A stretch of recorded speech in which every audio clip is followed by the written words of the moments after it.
Good morning, student. In my previous lecture, you have seen about self-induction, self-inductance of coil. Today, I will teach you about energy stored in the coil. देखो, जब coil में current हम flow कराते हैं, current की मान में जब चेंज होता है तो ईएमएफ प्रोड्यूस होता है और वो ईएमएफ अपोज करता है जो मेन करंट है। इसका मतलब जो बैक ईएमएफ है उसके अगेंस्ट में करंट को हम वर्क करना पड़ता है, वही उसमें मैग्नेटिक पोटेंशियल एनर्जी के रूप में संचित होता है। तो जो वर्क डन है W equal V into Q, आप जानते हैं कि जब V इक्वल होता है W by Q, means potential की जो डिफिनेशन हम लोगों ने दिया है, potential is defined as the work done to take unit positive charge from infinite to any point in electric field. तो here let dW1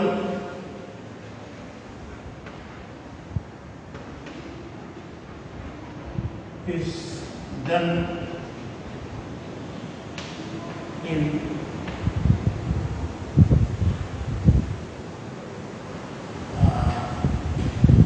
flowing dq charge.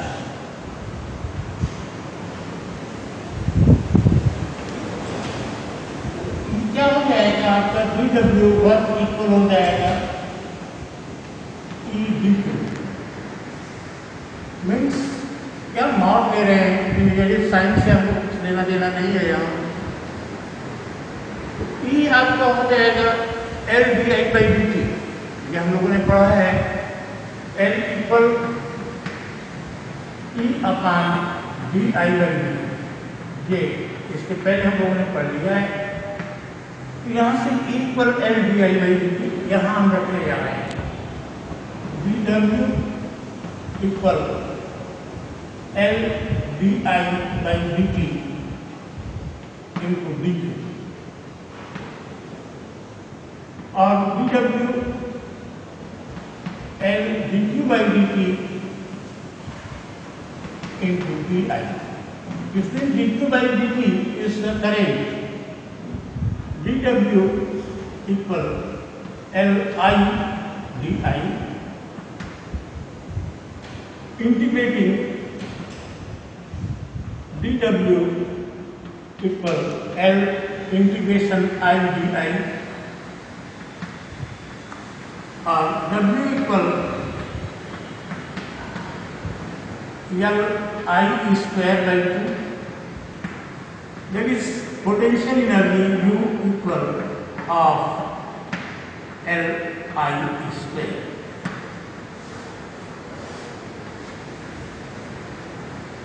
Energy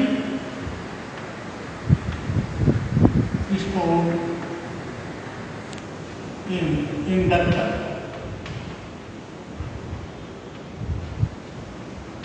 ये student, अब देखो हमने कहा कि जब आप करंट के मान में चेंज कराते हो, करंट फ्लो कराते हो किसी कॉइल में, तो वहाँ मैग्नेटिक फ्लक्स चेंज होता है और एक ईएमएफ प्रोड्यूस हो जाता है, जिसके कारण एक इंड्यूस्ड करंट फ्लो करने लगती है।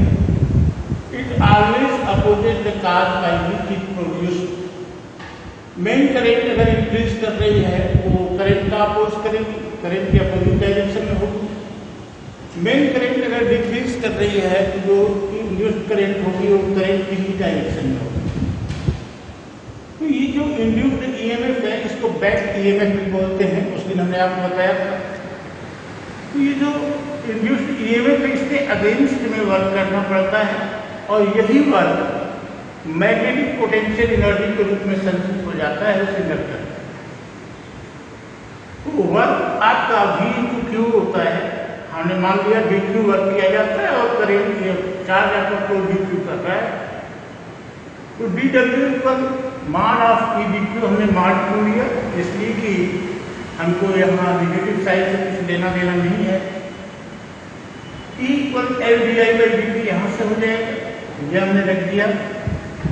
अब D Q by D T को हम लोग देखें, ये करेंट है आई, तो एल आई डी आई, इसको इंटीग्रेट कर दिया जाए, आई का integration I square by two, ये हो जाएगा आपका हाफ एल आई स्क्वायर, यही आपकी पोटेंशियल एनर्जी उसमें संचित होगी। तो ये है potential energy stored in the, माने potential energy means magnetic potential energy, magnetic energy stored in the inductor. अब इसमें ये तो रहा हम लोगों का एनर्जी स्टोर सेल्फ इंडक्शन। अब जैसे मान लो कोई बेसहारा व्यक्ति है, आप देख रहे हो और कोई उसको अनायास ही पीट रहा है, तो आपके मन में एक भावना होती है कि ऐसा क्यों कर रहा है, इसको रोका जाए, तो आप बीच में कूद पड़ते हो। मतलब उसको पीटते हुए देखकर आपके मन में ये प्रेरणा हुई, ये आपका मन, आपके मन में इंडक्शन हुआ, आप इंड्यूस्ड हुए उससे। तो अन्य से प्रेरण इसको कहेंगे, हिंदी में कहते हैं अन्योन्य प्रेरण, और अंग्रेजी में इसी को कहते हैं mutual induction. Now we are going to read about mutual induction.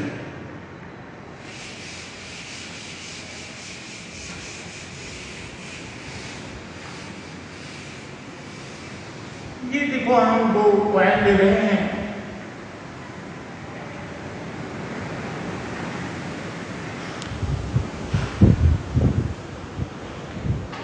इसमें हमने करंट को फ्लो कराया, करंट के मान को हम चेंज कर रहे हैं यहां से,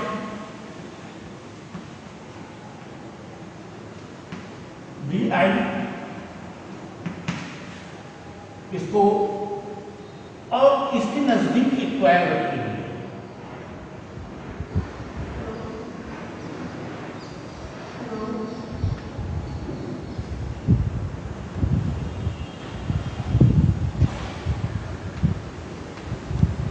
अब देखो, जब यहाँ करंट का मान चेंज होगा तो इससे फ्लक्स चेंज होगा, और ये मैग्नेटिक लाइन्स इससे होकर के गुजरेगी। अगर इसमें नंबर ऑफ टर्न्स n1 है, इसमें नंबर ऑफ टर्न्स n2 है, इससे फ्लक्स चेंज आपका 5 हो रहा है, ये प्राइमरी कॉइल बोली जाएगी, इसको प्राइमरी कॉइल कैसे करें, ये सेकेंडरी होगी,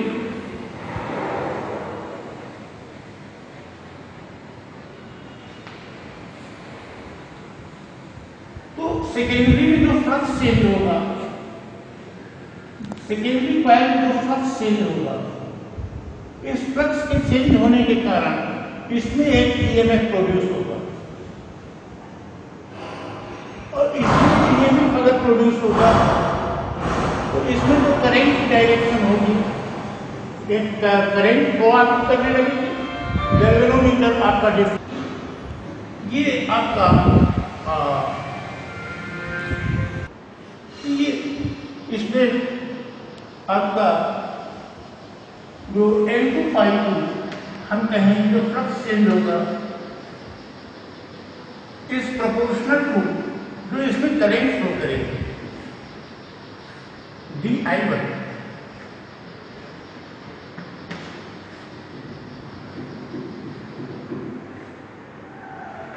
यहां अगर इसको चेंज किया जाए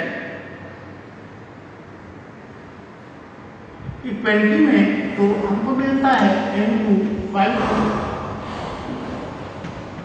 M DI1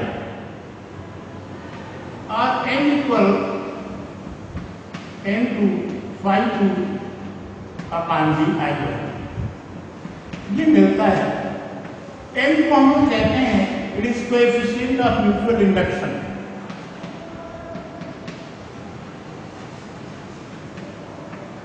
Mutual induction.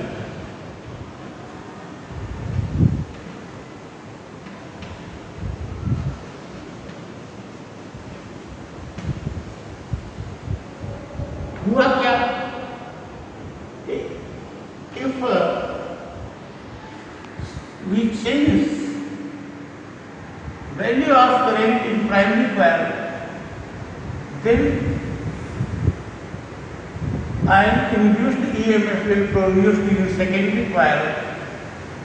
This incident is called mutual induction. If change in current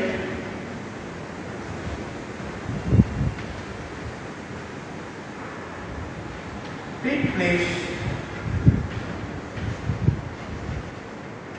in primary coil,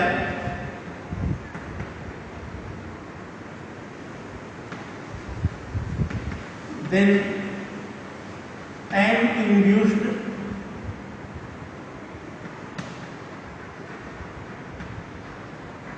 EMF will produce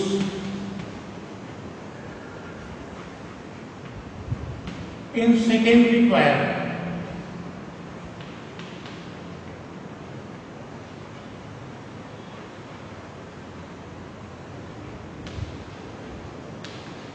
It is called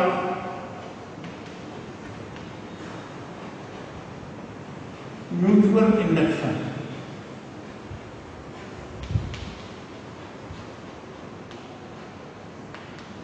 अब इसमें म्यूचुअल इंडक्शन में हमने कहा कि यहाँ अगर करंट के मान में चेंज करते हैं तो मैग्नेटिक फील्ड क्रिएट होती है। मैग्नेटिक फील्ड क्रिएट होने के कारण सेकेंडरी कॉइल पास रखी है, इससे मैग्नेटिक फील्ड लाइन्स होकर के गुजरेगी, जिससे मैग्नेटिक फ्लक्स में चेंज होगा। मैग्नेटिक फ्लक्स में अगर चेंज होगा तो इंड्यूस्ड ईएमएफ प्रोड्यूस होगा इस सिस्टम के बीच। इंड्यूस्ड ईएमएफ प्रोड्यूस होगा तो इंड्यूस्ड करंट फ्लो करेगी, जिससे गैल्वेनोमीटर आपका डिफ्लेक्ट हो जाएगा। तो अब जो इससे इंडक्शन होगा, जिसमें फ्लक्स चेंज होगा, वो किस कारण हो रहा है? कारण ये है कि इसमें करंट के मान को हम चेंज कर रहे हैं। तो करंट के मान में जितना ही ज्यादा चेंज होगा, यहाँ फ्लक्स उतना ही ज्यादा आपका चेंज होगा। मीन्स N2 जो फ्लक्स चेंज है सेकेंडरी कॉइल में इज प्रोपोर्शनल टू dI1। इसको इक्वेलिटी में हम कन्वर्ट करें तो N2 इक्वल M dI1 और M equal N2 upon dI1। यहाँ से हम इसकी डिफिनेशन दें तो डिफिनेशन आपकी होगी mutual induction, mutual inductance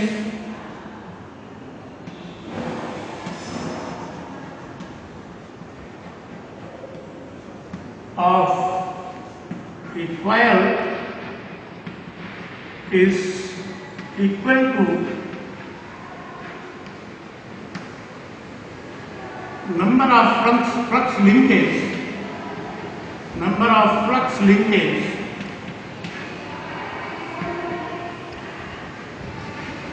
in secondary coil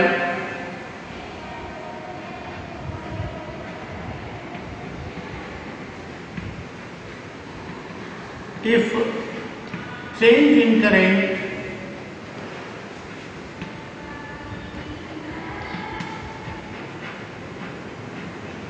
in primary coil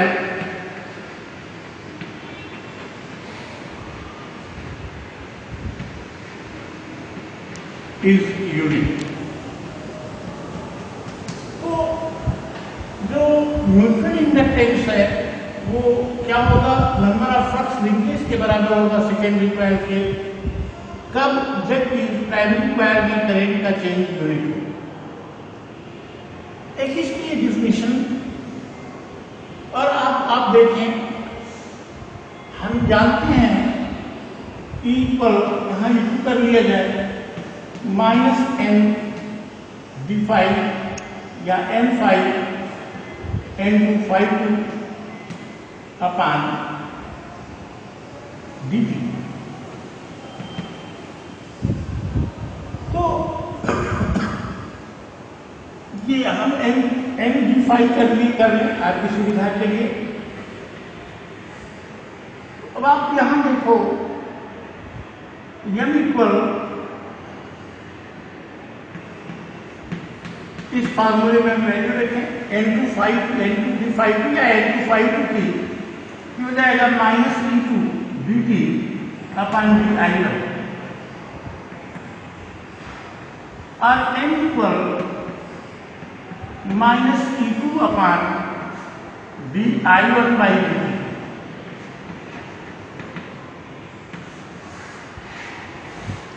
Still, we can define mutual inductance with this formula also. Mutual inductance है क्या? आप देखो, if di1 by dt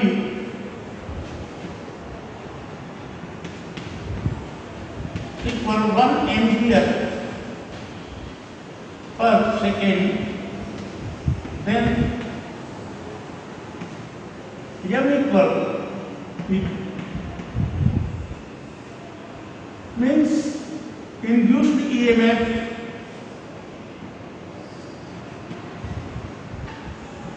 produced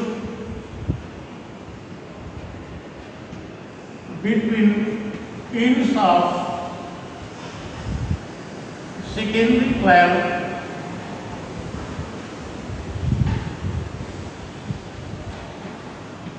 is equal to mutual inductance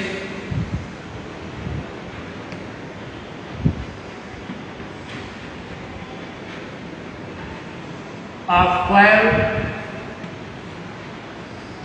if rate of change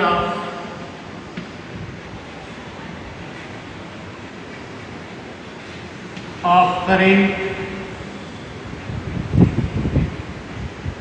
in primary coil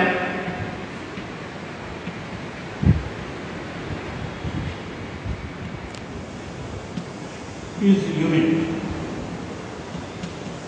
अब देखो जो secondary coil है, यहां से पहले इसको देख लिया जाए। हम लोगों ने पाया हुआ है m इक्वल n2 d∅2 अपान di1। अब देखो E इक्वल होता है -n d∅ upon dt, means E2 equal -n2 d∅2 upon dt। अब n2 d∅2 equal -e2 dt, ये वैल्यू हम उस फॉर्मूले में रख दें तो m इक्वल हो जाता है -e2 dt अपन di1। dt को इसके नीचे ले आया जाए, m equal -e2 upon di1 by dt। अब यहां से हम लोग इसकी डिफिनेशन दें, if di1 by dt equal 1 ampere per second तो m इक्वल e2 मिलेगा आपको। मतलब सेकेंडरी कॉइल के सिरों के बीच प्रोड्यूस्ड इंड्यूस्ड ईएमएफ कॉइल के म्यूचुअल इंडक्टेंस के बराबर होगा, जबकि rate of change of current in primary coil is unit.